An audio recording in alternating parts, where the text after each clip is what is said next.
हरियाणा के सीएम नायब सिंह सैनी ने भी इस दुख की घड़ी में परिवार के साथ खड़े हुए हैं। उन्होंने कहा कि नंदकिशोर गोयन जी के निधन से मैं हृदय से द्रवित हूं, मैं बहुत दुखी हूं।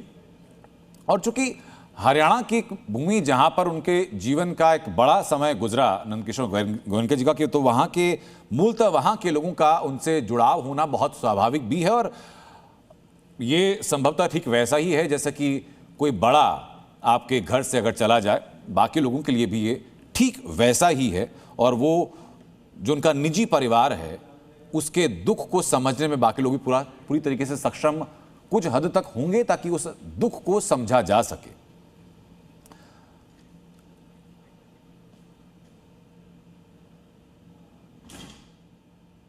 और नंदकिशोर गोयनका की जो परिचित लोग हैं, हर व्यक्ति एक स्वर में एक ही बात कह रहा है कि एक ऐसी महान आत्मा, एक पुण्यात्मा के जाने से हृदय द्रवित है और उनको एक बेहतर समाज सेवक, एक निष्ठावान गौ सेवक के तौर पर, एक ऐसे विचारशील व्यक्ति के तौर पर जो हमेशा समाज की प्रगति के बारे में सोचता है या सोचता रहा है, वैसे ही उनको याद रखा जाएगा।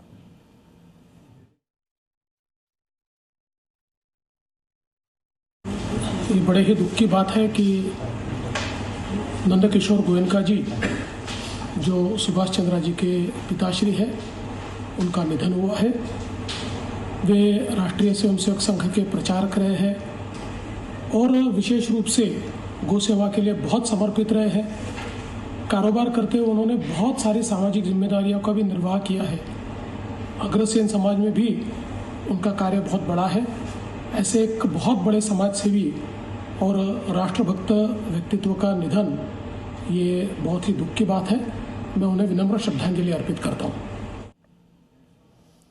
महाराष्ट्र के मुख्यमंत्री देवेंद्र फडणवीस को आपने सुना, उसके पहले भूपेंद्र सिंह हुड्डा को आपने सुना, राकेश सिन्हा को आपने सुना, और इस वक्त सुभाष घई हमारे साथ जुड़ चुके हैं।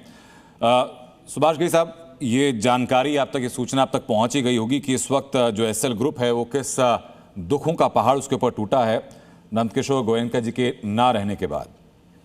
जी हाँ, हम सब जानते हैं कि जीवन जो होता है उसकी सफलता का असली मतलब यही होता है कि जब वो सफल होके दूसरों की सफलता को देखे, समाज की सफलता को देखे, राष्ट्र की सफलता को देखे।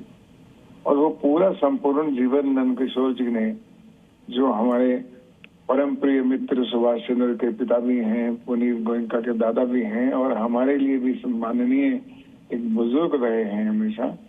मैं जब भी मिला हूँ, उनके जो जब भी विचार थे वो एक महापुरुष की तरह थे, एक खाली बिजनेसमैन की तरह नहीं थे। मेरा एक्सपीरियंस है कि इस तरह के सपूत की, भारत के सपूत के बारे में सेलिब्रेशन करना चाहिए हम लोगों को। एक छोटी सी जर्नी के बारे में उनके कंप्लीट लिखना चाहिए ताकि आने वाली जनरेशन को प्रेरणा मिल सके कि सफल जीवन किसे कहते हैं। और इस बात की भी मुबारकबाद देता हूँ नंदकिशोर जी को भी कि उन्होंने जो भी जीवन में काम किया उसके हम हमेशा सराहनीय रहेंगे, हम कृतज्ञ रहेंगे और हम प्रार्थना करेंगे कि उनकी आत्मा को हमेशा शांति रहे। धन्यवाद। बिल्कुल।